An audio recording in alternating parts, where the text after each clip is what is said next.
Just a few months ago, everyone seemed to be financially okay. Today, almost everyone is concerned about their finances as the world's economy is crashing down. While it's easy to believe that everyone is in crisis at a time like this, some people actually make more money now than before.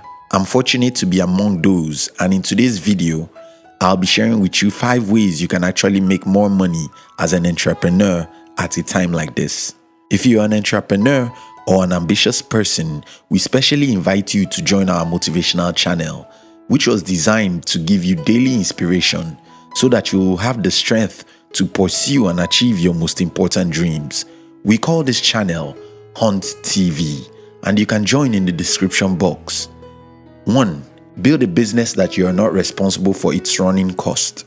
My first successful business was an agri-tech company, where we act as an intermediary between the farmers in my country and those who want to become farmers. We have 2 websites that cost us less than $300 to manage a year and nothing else except data. We had 250 partners all over the country. We had a few courses we made once and for all and almost nothing like concurrent expenses. We connect the buyers of our services with the providers by using phones and emails.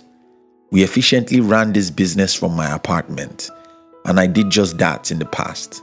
What happened here is that all the running costs of that business were on our partners. Even if the economy is not stable, since almost every money we make is a profit, we'll still be fine. Some people might not understand how this works, so let me use particular examples of the companies that do this.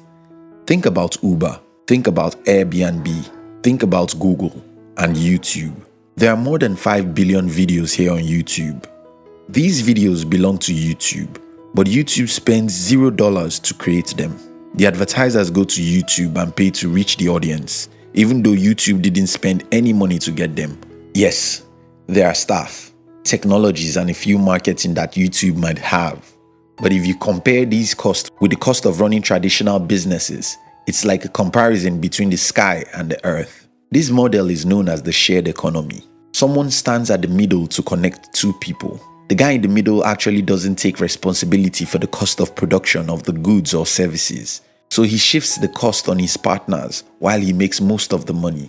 You can create a shared economy. You can be an intermediate between 2 groups of people and make your money with almost 0 running cost. I'm not saying it's easy, but since I did it successfully, I believe you might be able to do it if you think deeply. What 2 groups of buyers and sellers can you connect and take a commission from the sellers without having to be responsible for the running cost or cost of production of the services to be rendered? If you can figure that out, you can build a business that will be fine, even during a recession. 2. Build a business with low running cost. I earlier talked about how you can create a business where you are not responsible for the running cost or most of it. Now, if that is not possible for you, you can create a business that has a very low running cost. This is important because by far, the greatest enemy of business is the running cost. Nothing is even close to running cost in business. Businesses are making money. So, if you want to know the reason why businesses fail, look at the running cost. Some time ago, I read about a company that made as much as $100 million a year, yet they had no profit. Not likely because they used some cunning ways to reinvest all their earnings to dodge the IRS, but because they had a company with so much running cost. Many companies in the world spend all their money to run the company. For example, one study found that 90% of all services and manufacturing businesses with more than $700,000 in gross sales are operating at under 10% profit margin. Imagine making $1 million every year and your profit is only $40,000. That's why I said that cost of running businesses is the enemy, greatest enemy of every business. So if we can figure out how to build a business with extremely low running cost, we can survive or even make more money during the time of crisis. All my businesses have a responsible profit margin, and there is no magic other than that we have a low cost of running the businesses. Some of the following points will give you some ideas on how to do this. 3. Excessively leverage on the internet. I spent about 6 years in the traditional business settings, where businesses are built on one block at a time, one location at a time, one employee at a time. It was tedious and boring. So in the year 2014, when I discovered the power of the internet, I became obsessed with the internet. Suddenly, I found out that a simple application is capable of doing what 20 humans need to do. I discovered that instead of building a block and mortar model, one at a time, I could sell my product to someone from other states and even countries. I discovered the power of blogs, videos, and social media. I built 2 businesses which have never worked on more than an hour a month in the last 1 year, yet they make me money. Just yesterday, I checked my blog and saw some of my rankings. Then I asked myself, why is Google still ranking my blog even though I have abandoned it for about 2 years? That's crazy. This blog still gives me money every month because Google won't stop ranking it, even though I can't remember posting anything on it in the last 2 years. Whether you think about tools, connections, marketing, or branding yourself or a business, nothing beats the internet. And the reason being obsessed with the internet can make you more money during the time of crisis is because it's often cheap compared to the traditional ways of marketing or building stuff. 4. Use remote staff to run your business. In my entire company, only about 2 people have an obligation to resume to the office every day. Many people never resume to the office as they work remotely. Others resume only on Thursdays, and the reason for this is twofold. First, people are likely to be happier with their jobs if they don't have the burden of office time and resumption. This way, they can do their work with better minds and higher productivity.